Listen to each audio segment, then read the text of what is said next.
पूज्य गणनी श्री ज्ञानमती माता जी के 69वें आरिका दीक्षा दिवस का विनयाजलि का कार्यक्रम हम सब लोगों ने यहाँ पर देखा था, उसको सुना था और उसकी अनुभूति की थी।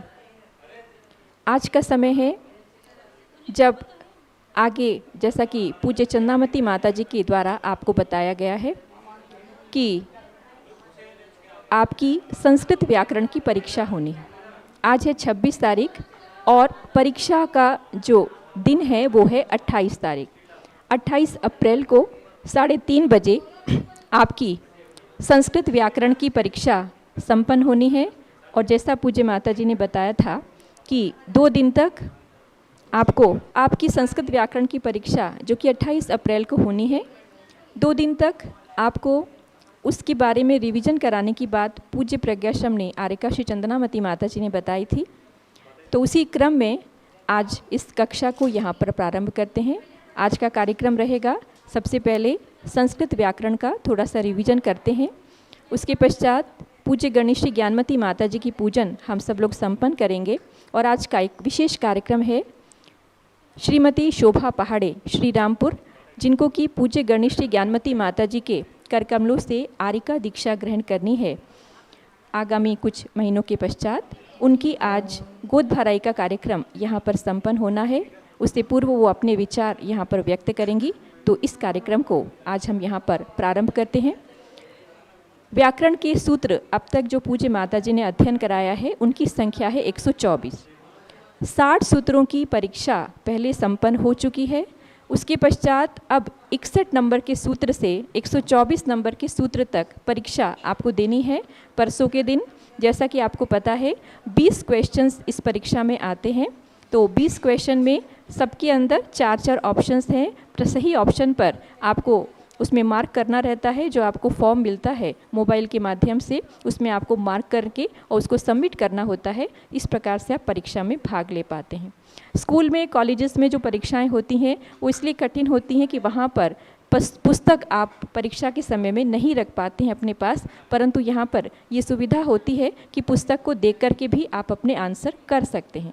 पर परेशानी ये रहती है कि अगर हमने पहले से पढ़ाई नहीं की है तो उस समय में आप कैसे तो ढूंढेंगे कि ये प्रश्न कहाँ से किया गया है, कौन से सूत्र में इसका समाधान हमको मिलेगा। इसलिए पहले से अध्ययन करना आवश्यक रहता है। तो आपसे यही कहना है, अभी 2 दिन का समय है, एक बार अपनी पुस्तक को उठाइए अथवा जो आपको पेजेस भेजे गए हैं उस PDF को देखिए और थोड़ा इसको पढ़ने का प्रयास कीजिए।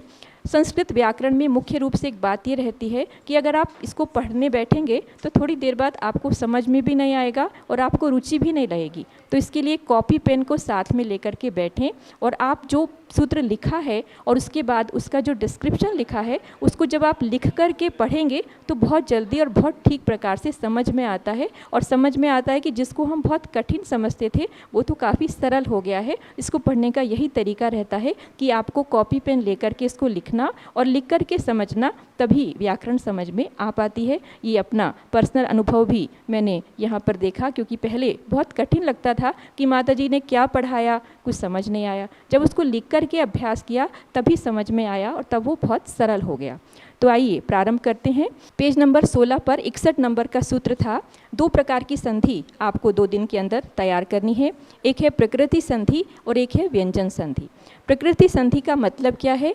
जो स्वयं नेचुरल रूप में रह जाता है, प्रकृति जैसी है वैसा ही रह जाता है, यानी कि जहाँ पर संधि नहीं होती, पूर्ववत ही पद रह जाते हैं, उसको प्रकृति का मतलब होता है नेचुरल। जैसे शब्द हैं वैसे ही जो रह जाते हैं उसको प्रकृति संधि कहते हैं। जैसे कि जैसा का तैसा स्वाभाविक रूप से रह जाना। तो वो स्थितियाँ कब कब आती हैं ये हमको देखना है। इसमें पहला सूत्र आया था ओदंत अ ई उ आ निपातः स्वरे प्रकृत्या, यानी कि जिस पद के अंत में ओ है और ऐसे शब्द जिनके अंत में ओ है और अथवा जैसे अ है, ई है, उ है, आ है, इन शब्दों के परे अगर कोई स्वर आ जाता है तो संधि नहीं होती है। क्या समझ में आया था अपने को कि जिसके अंत में ओ है अथवा अ, ई, उ और आ, इन जो शब्द हैं, निपात शब्द हैं जो स्वयं सिद्ध हैं, उनके आगे अगर कोई स्वर आता है तो संधि नहीं होती है। जैसे कि इसमें आया था वर्ड अहो आश्चर्यम। अहो आश्चर्य में हा के आगे क्या कौन सी मात्रा है? ओ की मात्रा है। तो ओ के बाद क्या आया, अगर स्वर आया तो उसकी संधि अहो आश्चर्यम ऐसा का ऐसा रह जाएगा, क्योंकि आगे स्वर आया है, अहो में ओ है और आगे आश्चर्य में अ है, स्वर है, तो ये जो है उसमें संधि नहीं होगी।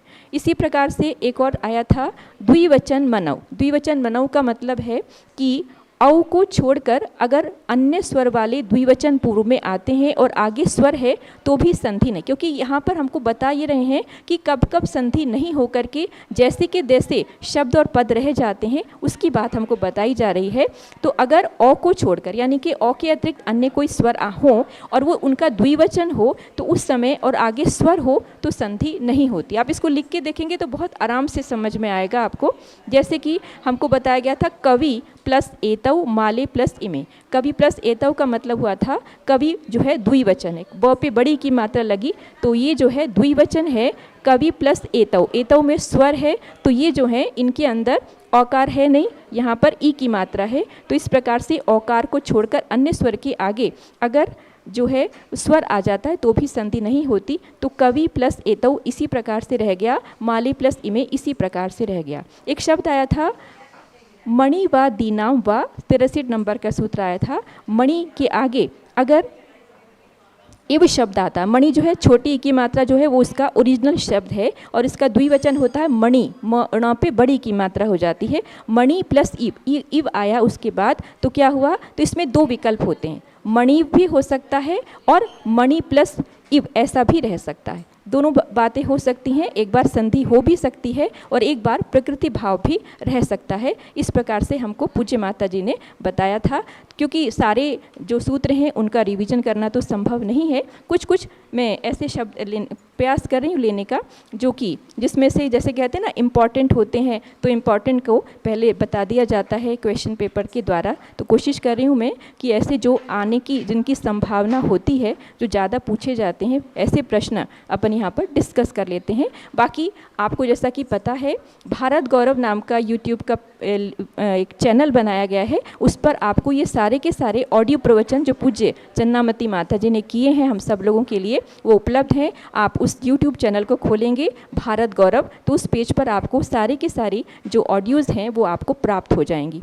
इसी प्रकार से एक आई थी बात कि न साको दशा 64 नंबर का था कि अदस शब्द में यदि अक का आगम हो जाता है तो द्विवचन में औ के न होते हुए भी संधि हो जाती। पहले बताया था कि अगर औ होगा उसको औ को छोड़कर अन्य जब कोई स्वर होता है तो संधि नहीं होती, पर वो कह रहे हैं अब कि अगर औ नहीं भी है तो भी संधि कब हो जाती है, जैसे कि अमुके प्लस अत्र था तो अमुकेत्र बन जाता है।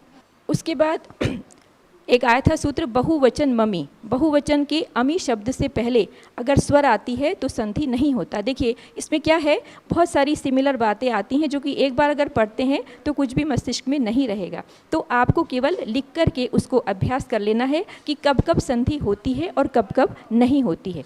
एक इसमें आया था प्लुत। प्लुत किसको कहते हैं? प्लुत कि जो तीन बातें होती हैं कि या तो संबोधन में, या तो गाने में, या तो रोने में जो जोर से शब्द बोला जाता है, सुनो ऐसे करके, जो जिसमें आमंत्रण रहता है तो उसको प्लुत कहते हैं। जिसकी तीन मात्राएं, जिसमें आगे लिखा हुआ है कि ह्रस्व कौन होते हैं, दीर्घ कौन होते हैं, प्लुत कौन से होते हैं। जिनमें एक मात्रा रहती है वो ह्रस्व कहलाते हैं, जिनमें दो मात्राएं होती हैं वो दीर्घ कहलाते हैं, और जिसमें तीन मात्राएं होती हैं उसको प्लुत कहते हैं, और जिसके अंदर आधी मात्रा अर्ध मात्रा होती है वो हलंत जो शब्द होते हैं वो व्यंजन ऐसे कहे जाते हैं। इस प्रकार से प्रकृति भाव संधि जो है वो आपको ध्यान में रखना है। जहाँ पर प्रकृति नेचुरल चीज़ें रहती हैं, किसी प्रकार का कोई परिवर्तन नहीं होता, और अगर होता है तो उसका एक दो नियम अलग से हमको बता दिए गए हैं। इसी प्रकार से और आगे थोड़ा चलेंगे। यदि भी जैसे मैंने कहा सारे सूत्रों को हम रिवाइज करना चाहें तो ये संभव नहीं है, क्योंकि समय कम रहता है और इतनी जल्दी बात समझ में भी नहीं आती। केवल एक अभ्यास है कि केवल एक अभ्यास है जिसके माध्यम से हम यहाँ पर प्रयास कर सकते हैं। क्योंकि परीक्षा में आपको एक तो आपको ये भी ध्यान रखना है कि बहुत कठिन परीक्षा पूज्य माता जी कभी भी नहीं लेती हैं, और बहुत अच्छे बहुत ही सुंदर उत्तर जिनका बहुत आराम से प्राप्त हो, ऐसे ही प्रश्न आपको अब तक में दिए गए हैं। कोई बहुत कठिन प्रश्न नहीं दिए गए हैं, लेकिन मूल बात आपको आना चाहिए। एक दो चीज़ें अपन व्यंजन संधि के लेते हैं, उसके बाद आगे की कार्यक्रम की ओर अपन चलेंगे। इसमें सूत्र आया था 68 नंबर का, वर्ग प्रथमः पदांतः स्वर घोषवत्सु तृतीयान, यानी कि क्या कहा था, स्वर और घोषवान व्यंजनों के आने पर वर्ग का प्रथम अक्षर यदि पद के अंत में है तो वह अपने वर्ग का तृतीय अक्षर हो जाता है। एक बार पढ़ते हैं तो आपको लगेगा हमको तो कुछ ना याद आ रहा है ना समझ में आ रहा है, लेकिन अब इसको समझने का प्रयास करते हैं। हमको बताया गया था घोषवान कौन होते हैं और अघोषवान कौन होते हैं। अघोषवान पहले जानते हैं कि वर्ग के जो प्रथम 2 शब्द हैं, वर्ण होते हैं, वो अघोषवान कहे जाते हैं। 5 वर्ग हैं, उनमें 5 के जो कहे जाते हैं वो अघोषवान होते हैं, और बाकी और श श स ऐसे जो हैं वो सब अघोषवान होते हैं, और बचे हुए जितने होते हैं वो घोषवान कहे जाते हैं। तो इसी प्रकार इन्होंने बता दिया कि अगर घोषवान आ जाए और स्वर आ जाए तो वो हैं, अगर वर्ग का प्रथम अक्षर अंत में है तो वो अपने वर्ग का तृतीय अक्षर, जैसे कि वाग था तो क ख ग, क से ग हो जाता है तो वागत्र बन जाता है। ऐसे और भी बहुत सारी चीज़ें हैं जो कि आपको पढ़ना है और पढ़ करके अपनी परीक्षा को देना है।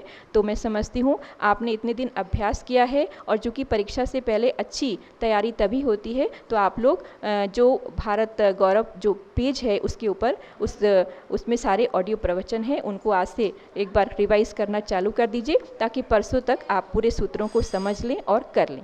अब आगे के कार्यक्रम पर हम चलते हैं। अब जैसा कि प्रतिदिन पूज्य गणनिष्ठ ज्ञानमती माता जी की पूजा यहाँ पर संपन्न होती है, तो अब आप लोग अपनी पूजा की सामग्री को भक्ति भाव से आगे रख लीजिएगा, और पहले आचार्य भगवंतों के लिए अर्घ चढ़ा करके हम पूज्य गणनिष्ठ ज्ञानमती माता जी की पूजा यहाँ पर संपन्न करेंगे। सबसे पहले प्रथमाचार्य श्री शांति सागर जी महाराज, श्री वीर सागर जी महाराज और श्री नेमी सागर जी महाराज के चरणों में अर्घ समर्पित करते हैं। प्रथमाचार्य शांति सागर के पद में अर्घ समर्पण है, वीर सिंधु अरुणेम सिंधु आचार्य के पद का अर्चन है। परम तपस्वी तीनों गुरु शिव पथक साधक कहलाते हैं, इन पद में चंदनामती हम अर्घ कथाल चढ़ाते हैं। ओम ह्रीं श्री शांति सागर वीर सागर नेमी सागराचार्य त्र मुनीन्द्रेभ्यो अनर्घपद प्राप्ते अर्घ्यम निर्वपामिति स्वाहा। जय बोलिए परम पूज्य गणनी प्रमुख श्री ज्ञानमती माता जी की जय। आइए अब पूज्य माता जी की पूजन यहाँ पर करते हैं। पूजन करो जी श्री गणनी ज्ञानमती माता जी की, पूजन करो जी, जिनकी पूजन करने से अज्ञान तिमिर नश जाता है, जिनकी दिव्य देशना से शुभ ज्ञान हृदय बस जाता है, उनके श्री चरणों में आवाहन स्थापन करते हैं। सन्निधिकरण विधि पूर्वक पुष्पांजलि अर्पित करते हैं, पुष्पांजलि अर्पित करते हैं। पूजन करो जी श्री गणनी ज्ञानमती माता जी की, पूजन करो। ओम ह्रीं गणनी प्रमुख श्री ज्ञानमती माता अत्र अवतर अवतर संभोषटावाननम, अत्र तिष्ठ तिष्ठ हठ स्थापनम, अत्र मम सन्नितो भव भव षट सन्निधिकरणम स्थापनम। ज्ञानमती जी नाम तुम्हारा ज्ञान सरित अवगाहन है, तेरी पावन प्रतिभा लख कर मेरा मन भी पावन है। मुझे अज्ञानी ने माँ जब से तेरी छाया पाई है, तब से दुनिया की कोई छवि मुझको लुभा न पाई है। ज्ञानामृत जल पीने हेतु तव पद में मेरा मन है, तेरी पावन प्रतिभा लख कर मेरा मन भी पावन है। ओम ह्रीं गणनी प्रमुख श्री ज्ञानमती मात्रे जलम निरुपामिते स्वाहा। चंदन और सुगंधित गंधों की वसुधा पर कमी नहीं, लेकिन तेरी ज्ञान सुगंधि से सुरभित है आज मही। उसी ज्ञान की सारभ लेने को आतुर मेरा मन है, तेरी पावन प्रतिभा लख कर मेरा मन भी पावन है। ओम ह्रीं गणनी प्रोक्षि ज्ञानवती मात्रे चंदनम निरूपामिति स्वाहा। जग के नश्वर वैभव से मैंने शाश्वत सुख था चाहा, पर तेरे उपदेशों से वैराग्य हृदय मेरे भाया। अक्षय सुख के लिए मुझे तेरा प्रवचन ही साधन है, तेरी पावन प्रतिभा लख कर मेरा मन भी पावन है। ओम ह्रीं गणनी प्रोक्षि ज्ञानवती मात्रे अक्षतम निरूपामिति स्वाहा। कामदेव ने निज बाणों से जब युग को था ग्रसित किया, तुमने अपनी कोमल काया लघुवय में ही तपा दिया। इसीलिए तव पद में आकर शांत हुआ मेरा मन है, तेरी पावन प्रतिभा लख कर मेरा मन भी पावन है। ओम ह्रीं गणनी प्रोक्षि ज्ञानवती मात्रे पुष्पम निरूपामिति स्वाहा। मानव सुंदर पकवानों से अपनी क्षुधा मिटाते हैं, लेकिन उनके द्वारा भी नहीं भूख मिटावे पाते हैं। आत्मा की संतृप्ति है तु तो वाणी मेरा भोजन है, तेरी पावन प्रतिभा लख कर मेरा मन भी पावन है। ओम ह्रीं गणनी प्रोक्षि ज्ञानवती मात्रे नैवेद्यम निरूपामिति स्वाहा।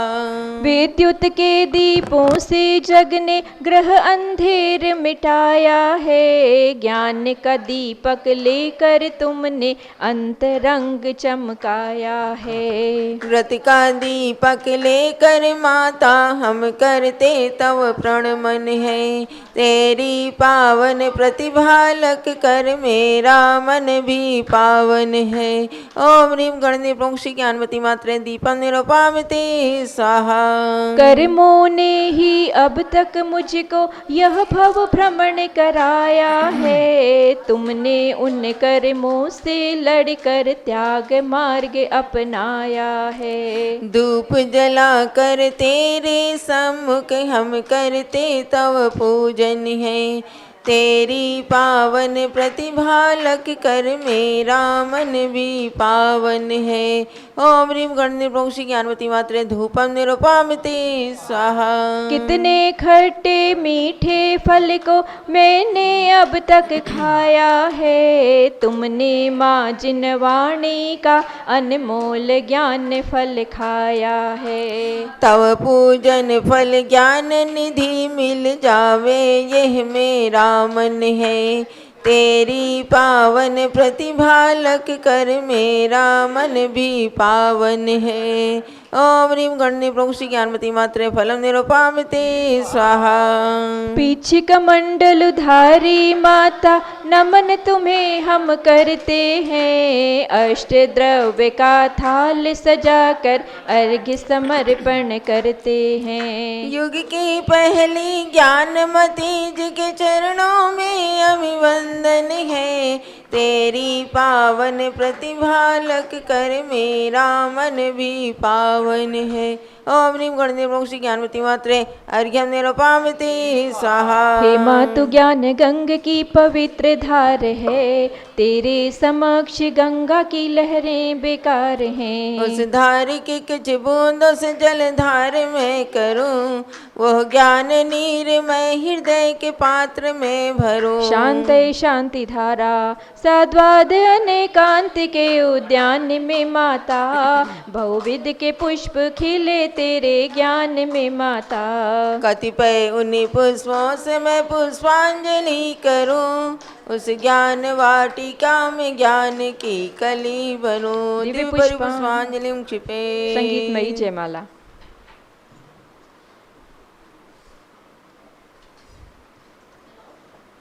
ज्ञानमती को नित नमो, ज्ञान कली खिल जाए, ज्ञान ज्योति की चमक में जीवन मम मिल जाए। तेरी दुनिया दीवानी है मैया ज्ञानमती, तेरी दुनिया दीवानी है। शांति सिंधु दर्शन की अब तू ही निशानी है, शांति सिंधु दर्शन की अब तू ही निशानी है। गुरु मैया ज्ञानमती, गुरु मैया ज्ञानमती, तेरी दुनिया दीवानी है। गुरु मैया ज्ञानमती, दीवानी है।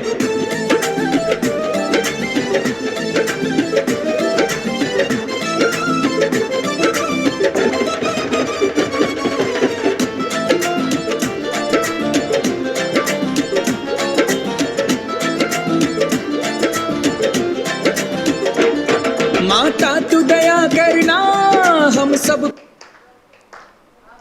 लोहे को सोना करे पारस जग विख्यात, तुम जग को पारस करो स्वयं ज्ञान मतिमान। ओम ह्रीं भारत गौरव दिव्य शक्ति गण्य प्रमुखारिका शिरोमणि श्री ज्ञानमती मात्रे जय माला पूर्णार्घ्यम आर्घ्यम निर्वपामिति स्वाहा। शांते शांति धारा दिव्य पुष्पांजलि।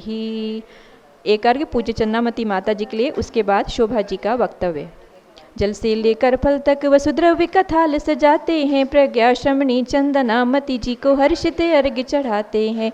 गणनी ज्ञानमती शिष्या को सादर शीश झुकाते हैं, उनके गुण हम में प्रकटित हों यही भावना भाते हैं। ओम ह्रीं परम पूज्य शिष्या प्रमुख प्रज्ञा श्रमणी आरिका रत्न श्री चंदनामती मात्रे जल फलादि अर्घ्यम निर्वपामिति स्वाहा। पूज्य माता जी थोड़ा स्वास्थ्य उनका नरम चल रहा है, इसलिए आपके सामने आजकल वो पूरी क्लास नहीं ले पाई, लेकिन शीघ्रता से माता जी स्वास्थ्य लाभ करेंगी, भगवान जी ने इनसे प्रार्थना है। और अब शोभा जी, जिनको कि पूज्य माता जी के कर कमलों से आरिका दीक्षा लेनी है, कुछ ही समय के पश्चात वो पूज्य माता जी के चरणों में अपनी विनम्र विनयाग्नि प्रस्तुत करना चाहती हैं। जय बोलो अयोध्या तीर्थ क्षेत्र की जय। जय बोलो 1008 आदिनाथ भगवान की जय। आदिनाथ भगवान के चरणों में त्रिवार नमोस्तु नमोस्तु। आचार्य चारित्र चक्रवर्ती 108 आचार्य शांति सागर जी महाराज के चरणों में त्रिवार नमोस्तु। पंचम पट्टाधीश आचार्य श्रेयान सागर जी महाराज जी के चरणों में त्रिवार नमोस्तु। सप्तम पट्टाचार्य अनेकांत सागर जी महाराज जी को नमोस्तु नमोस्तु। गणिनी प्रमुख आरिका शिरोमणि परम पूज्य 105 श्री ज्ञानमती माता जी के चरणों में त्रिवार वंदामी। आरिका रत्न श्रेयांश स्वर्गीय श्रेयांशमती माता जी को वंदामी वंदामी। प्रज्ञाश्रम परम पूज्य प्रज्ञाश्रमणी आचार्य 105 श्री चंदनामती माता जी को त्रिवार नमोस्तु नमोस्तु। समस्त आरिका संघ को मेरा त्रिवार नमोस्तु नमोस्तु। दयशुल्लक जी को चरणों में मेरा इच्छामी इच्छामी। रविंद्र कीर्ति स्वामी जी को इच्छामी वंदना वंदना। आज मेरे जीवन में यह ऐसा अवसर है, इसे मैं भुला नहीं सकती। दोनों हर पल मुझे दोनों माता जी की छत्र छाया प्राप्त हो, यही प्रार्थना मैं भगवान से करती हूँ। कल आचार्य आरिका शिरोमणि माता जी का दीक्षा दिवस था। विनयांजलि अर्पण करने का अवसर था, परंतु नहीं प्राप्त हो सका। आज मैं क्या कह सकती हूँ, सब विद्वानों ने माता जी के बारे में इतने बताया, मैं तो इतना ही कहूँगी, शब्द में समाय नहीं एवो तू महान।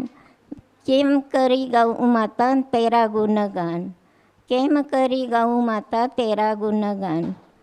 ऐसे माता जी की महानता को मैं अल्पज्ञ क्या शब्द में वर्णन कर सकती हूँ। मेरा तो उतना सौभाग्य है कि मैं माता जी के चरणों में आ चुकी हूँ और माता जी के चरणों में उनके सानिध्य में रहना चाहती हूँ। साधूनाम दर्शनम पुण्य तीर्थये साधवा भूतये तीर्थ साधवा कालेन फलते तीर्थ सद्य साधु समागमा। कहा है कि जहाँ हम साधु संगति में आते हैं, उनके दर्शन से हमें पुण्य मिलता है। तीर्थों की वंदना करने से पुण्य मिलता है, पर वह कालांतर में मिलता है, परंतु साधुओं की संगति में हमें उसका फल तत्काल मिलता है। ऐसा अवसर मेरे जीवन में आया है, मैं उसको भुला नहीं सकती। मैं यही प्रार्थना करती हूँ कि माता जी का स्वास्थ्य कुशल रहे, मेरी उम्र उनको लग जाए। भगवान से यही प्रार्थना करती हूँ कि वे सदा सकुशल रहे।